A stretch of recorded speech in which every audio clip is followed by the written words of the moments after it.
नमस्कार, मारो राजस्थान में स्वागत है आपका। मैं हूं आपके साथ सुमित गुप्ता। बुलेटिन की शुरुआत दर्दनाक खबर से। बीकानेर और बांसवाड़ा में 6 जिंदगियां डूब गई। पहली तस्वीर बीकानेर की है, वहीं दूसरी बांसवाड़ा की।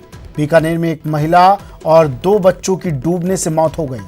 वहीं बांसवाड़ा में नहाने के दौरान 3 बहनें डूब गई।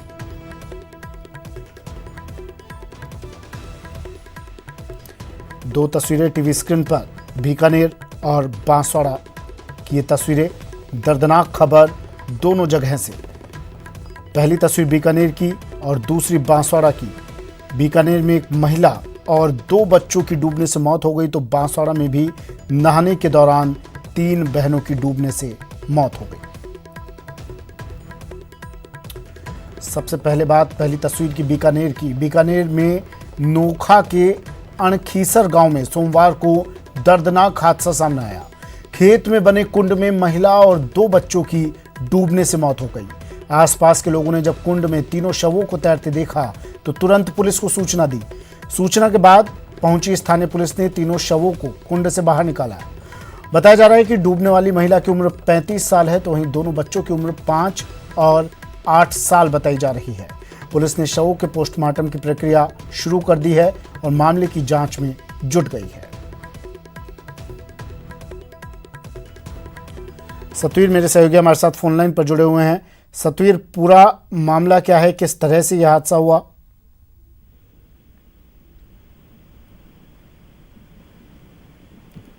हेलो सतवीर, आवाज सुन पा रहे मेरी आप? हाँ जी बिल्कुल। आपको बता दूं कि जिस तरीके से आज सुबह दर्दनाक हादसा नोखा के अनिकसर गांव के अंदर हुआ है। यहाँ पर जो एक खेत है, खेत में जो कुंड बना हुआ है, वहां पर एक महिला और 2 बच्चों की जो शव है वो तैरते हुए मिले। जिसके बाद जो आसपास के जो ग्रामीण थे, उन्होंने जैसे ही ये शव देखे, उन्होंने तुरंत पुलिस को सूचना दी और मौके पर जो सीओ नेम सिंह और सीआई अरविंद सिंह शेखावत मौके पर पहुंचे। पूरे मामले की अभी जांच की जा रही है। अभी तक ये पता नहीं चल पाया है कि आखिर इनकी जो मौत है वो कैसे हुई, लेकिन जो प्रथम दृष्टया पुलिस का मानना है कि तीनों की जो मौत है वो आत्महत्या के कारण इन्होंने आत्महत्या की है। फिलहाल अब पुलिस में मामले की जांच में जुट गई है और जो तीनों की जो शव है उनको अस्पताल की जो मोर्चरी में रखवा दिया गया है। इसके साथ ही उसके जो पीहर पक्ष के जो लोग हैं उनको सूचना यहाँ पर दे दी है, वो भी अब कुछ ही देर बाद वहां पहुंच जाएंगे।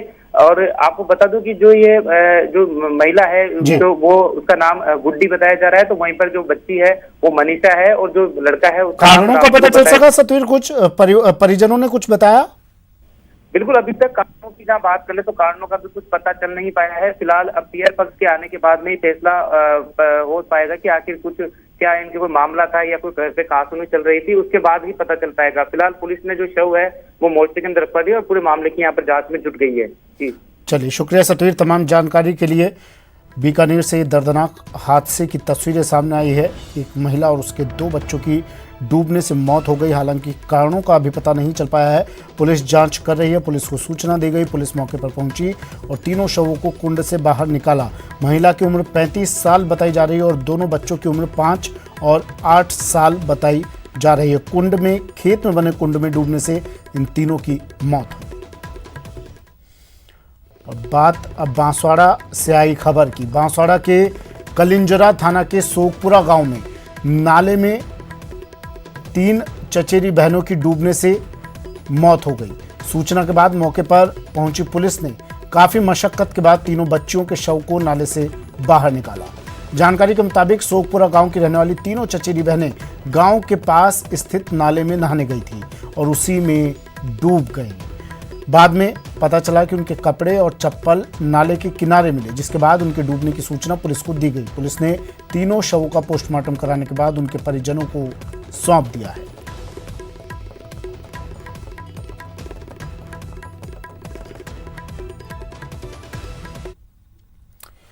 खबर कोटा से। कोटा में ज्वाला तोप चौराहे के पास एक शख्स का शव मिलने से सनसनी फैल गई।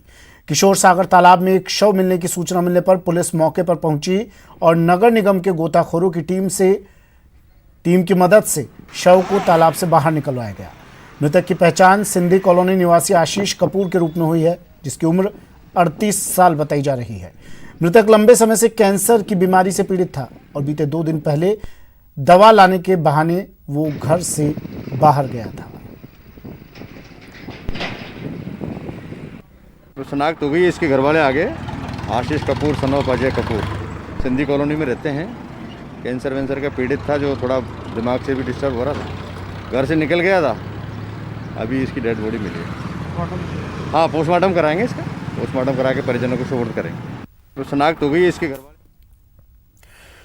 और अब बात रिश्तों के कत्ल की। कुछ तस्वीरें आपको दिखा देते हैं। टीवी स्क्रीन पर 3 तस्वीर आप देख रहे हैं।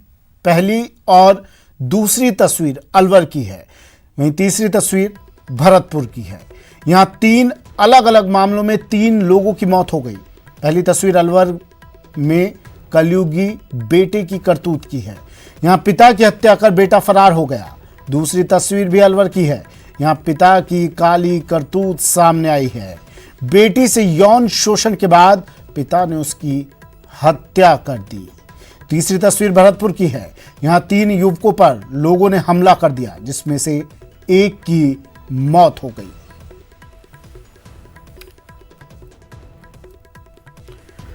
सबसे पहले बात अलवर की कर लेते हैं। तस्वीरें अलवर की टीवी स्क्रीन पर। अलवर जिले के मांडर थाना क्षेत्र में एक बेटे पर पिता की हत्या का आरोप लगा है। मृतक की पत्नी ने अपने बेटे के खिलाफ थाने में मुकदमा दर्ज करवा दिया है। घटना के बाद आरोपी बेटा फरार है। बेटे पर आरोप है कि उसने मामूली कहासुनी के बाद अपने पिता की लाठी डंडों से पीट पीट कर हत्या कर दी। पुलिस अब मामले की जांच में जुटी हुई है।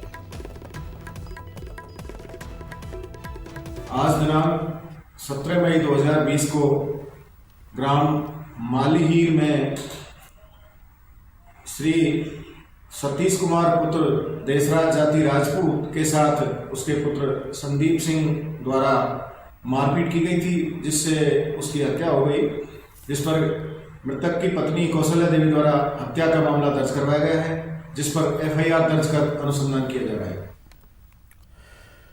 बात अब अलवर की, जहां एक पिता की काली करतूत सामने आई है। यहां एक पिता ने अपनी ही बेटी का यौन शोषण कर उसे मौत के घाट उतार दिया। हैरान करने वाली बात तो ये रही कि इस करतूत में पिता के साथ मां भी शामिल रही। पिता ने गला घोंटकर अपनी मासूम बच्ची की जान ले ली। पुलिस ने मृतक लड़की के मां और बाप दोनों को गिरफ्तार कर लिया है, जिन्हें कोर्ट ने 2 दिन के रिमांड पर भेज दिया है।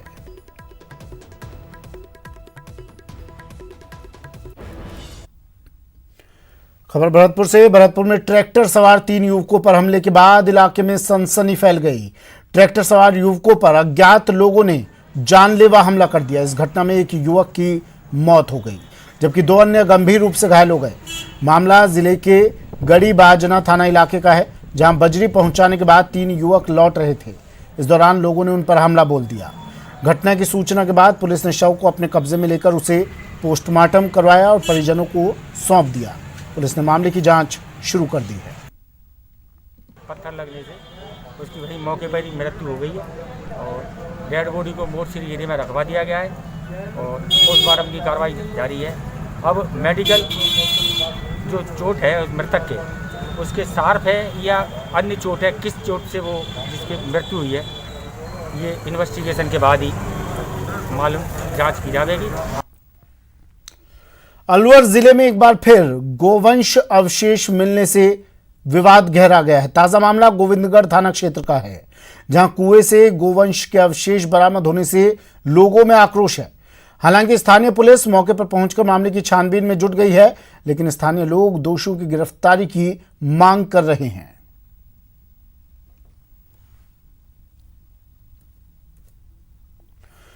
खबर पाली से। पाली शहर समेत आसपास के क्षेत्रों में गत 2 दिनों से टिड्डियों ने अपना डेरा जमाया हुआ है। टिड्डियों के अचानक पहुंचने से किसानों की चिंता बढ़ गई है। इलाके के किसानों ने सैकड़ों एकड़ में मौसमी सब्जियों की खेती की है। अब किसानों को टिड्डियों के हमले का खतरा सता रहा है। भारी संख्या में टिड्डी दल खेतों के आसपास वाले पेड़ों पर अभी अपना डेरा जमाए हुए हैं। खेतों में खरबूजा उगाने वाले किसानों की परेशानी और ज्यादा बढ़ गई है, क्योंकि उनकी फसल अब बाजारों में पहुंचने वाली है। उसके पहले यदि टिड्डियों ने हमला कर दिया तो स्थिति और भी बदतर हो सकती है। किसान ताली, थाली और बर्तन बजाकर किसी तरह टिड्डियों को भगाने की फिराक में लगे हुए हैं।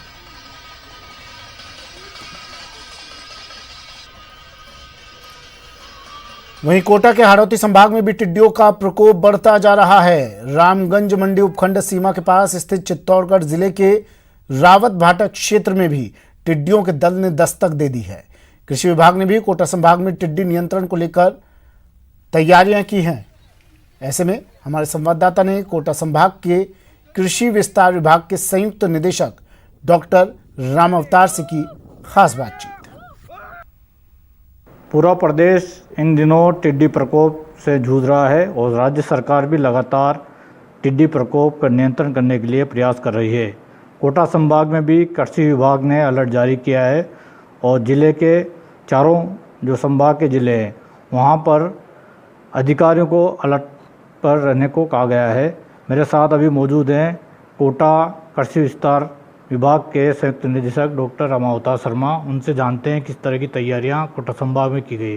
जी डॉक्टर साहब, किस तरह की तैयारियां की गई है कोटा में? जैसा कि सबको विदित है कि गत वर्ष की भांति इस वर्ष भी टिड्डी का प्रकोप काफ़ी अधिक रहेगा और हमें मुख्यालय से और भारत सरकार के टिड्डी नियंत्रण विभाग से निर्देश मिले हैं। उसके अनुसार गत वर्ष से लगभग दुगनी टिड्डी आने की संभावना लग रही है।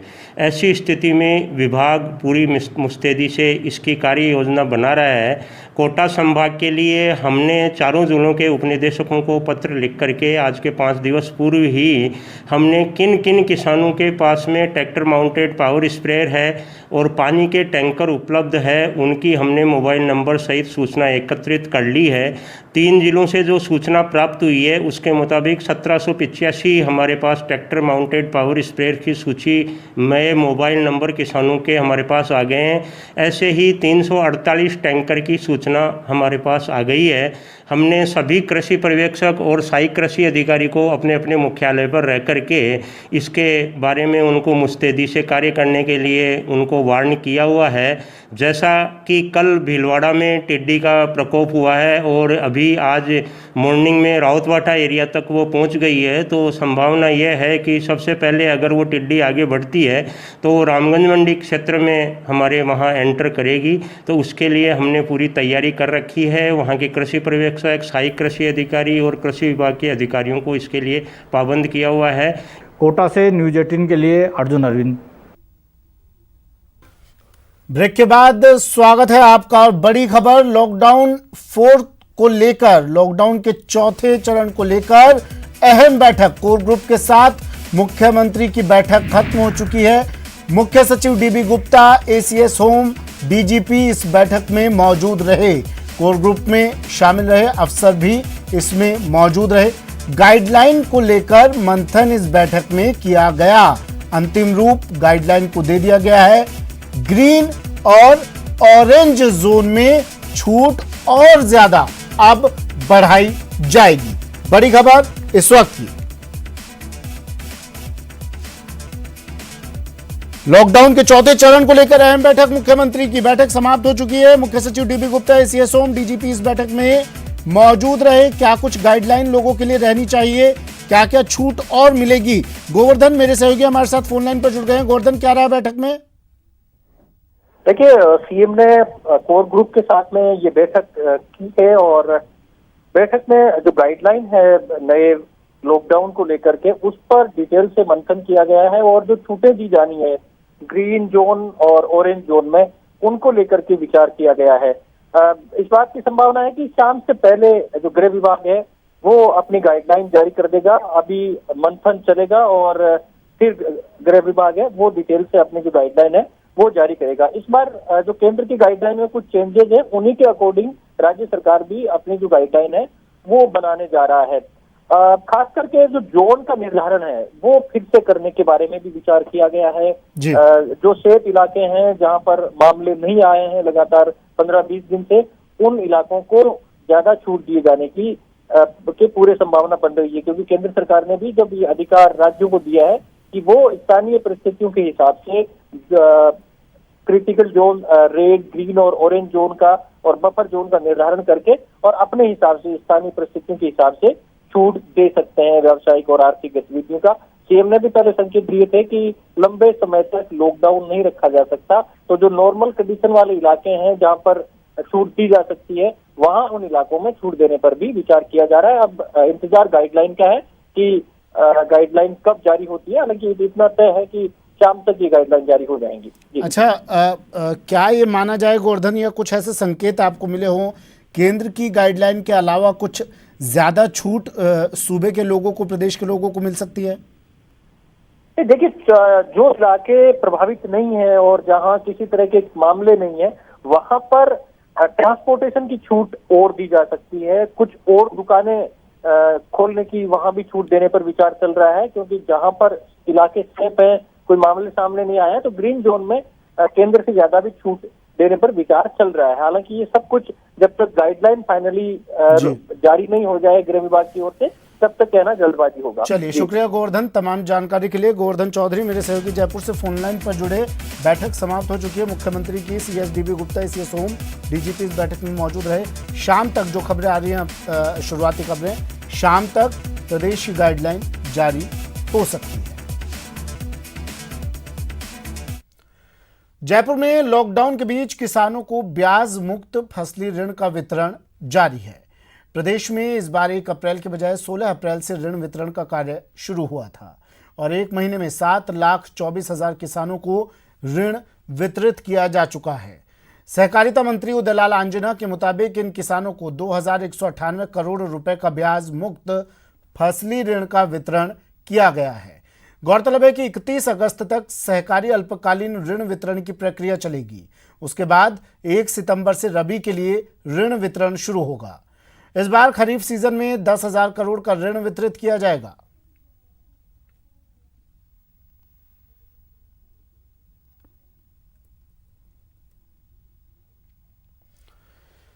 हैदराबाद से देर रात बस से बूंदी पहुंचे 42 मजदूरों को स्थानीय प्रशासन ने भगवान भरोसे छोड़ दिया। इन मजदूरों के क्वारंटाइन और ठहरने की व्यवस्था नहीं की गई। इन मजदूरों के बच्चे भूखे प्यासे ऐसे ही पड़े रहे, लेकिन किसी ने इनका हाल जानने की कोशिश तक नहीं की। बस ने मजदूरों को बस स्टैंड पर छोड़ दिया और वहां से चली गई, लेकिन उसके बाद स्थानीय प्रशासन वहां नहीं आया।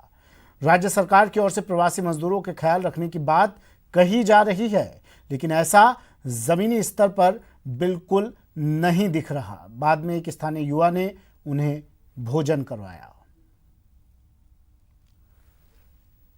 प्रशासन को भी हमने बोला रात को, तो कोई सूचना नहीं। छोटे छोटे बच्चे 4 दिन से भूखे हैं, प्यासे ऐसे पड़े, किसी ने आके नहीं संभाला अब तक। अभी तो रात भर भूखे मरते रहे, कोई दूध नहीं, कोई चाय नहीं, कुछ भी नहीं है। सूचना भी हो गई थी प्रशासन को, पुलिस भी यहाँ पर इनके पास आई बताई, लेकिन फिर भी ये पूरी रात भूखे रहे। बहुत दुखद और दुर्भाग्यपूर्ण है।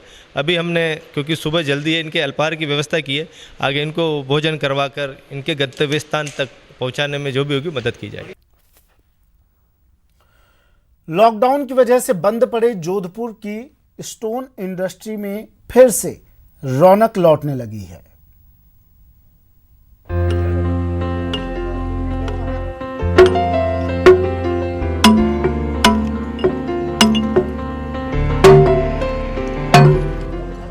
बड़े दिनों के बाद पत्थर फिर से आकार लेने लगे हैं। छीनी हथौड़ी की आवाज खामोशी को तोड़ने लगी है। कामगारों को फिर से काम मिलने लगा है। स्टोन इंडस्ट्री में फिर से रौनक लौटने लगी है। लाल बलुआ पत्थर के लिए मशहूर जोधपुर की स्टोन इंडस्ट्री गुलजार होने लगी है। ये तस्वीर जोधपुर के सूरसागर खनन क्षेत्र की है। लॉकडाउन 3 में छूट मिली तो फौरन सोशल डिस्टेंसिंग का पालन करते हुए मजदूर काम में जुट गए। पत्थरों को फिर से तराशने में जुट गए। हाँ, पटरी पर लौटने में समय जरूर लगेगा। कोरोना की वजह से जो संकट आया है, इस कोरोना संकट की वजह से जो लेबर है वो जो आसपास के गांवों की है तो वो अपने गांव गई हुई है। अभी ये जो बसें वगैरह बंद होने की वजह से वो लेबर आ नहीं पा रही है, और फिलहाल तो ये नज़दीक की जो यहाँ लोकल जो लेबर है वो आई हुई है।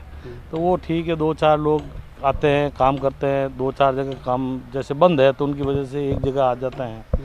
तो इससे ज़्यादा अभी सबसे बड़ी बात ये है, लेबर की भी समस्या रहेगी जब तक कि बाहर वाली ये गाँव की जो बसें वगैरह शुरू नहीं होती है तब तक। दुनिया भर में जोधपुरी पत्थर की अपनी अलग पहचान है। शहर से सटी सूरसागर, चौपड़ी, कालीबेरी, भूरी बेरी इलाके में 6,500 पत्थर की खदान है। लेकिन लॉकडाउन ने स्टोन इंडस्ट्री को लॉक कर दिया था। इसके साथ ही इस इंडस्ट्री से जुड़े करीब 1.5 लाख लोग बेरोजगार हो गए थे। सबसे ज्यादा मुसीबत में मजदूर आए, लेकिन अब फिर से काम शुरू हुआ तो मजदूरों ने राहत की सांस ली। अभी काम पे आए हैं, 2-3 दिन हो गए हैं।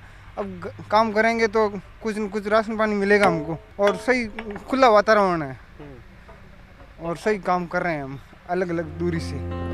हर रोज करीब 20 लाख राजस्व देने वाला पत्थर खनन का कारोबार फिर से रंग लेने लगा है। कारोबारी खुश हैं तो पत्थरों के भरोसे गुजर बसर करने वाले मजदूरों के चेहरे मुस्कुरा उठे हैं। तो बहुत बड़ा रोजगार का साधन यहाँ पे जोधपुरी पत्थर देता है, और यही कारण है अब जिंदगी रफ्तार पकड़ी है, और थोड़े दिनों जब पूरा लॉकडाउन खुल जाएगा तो 1.5 लाख मजदूरों को रोजगार मिल जाएगा। सहयोगी शेर सिंह के साथ ललित सिंह, न्यूज़ 18 जोधपुर। बुलेटिन में फिलहाल इतना ही, दीजिए इजाजत, नमस्कार।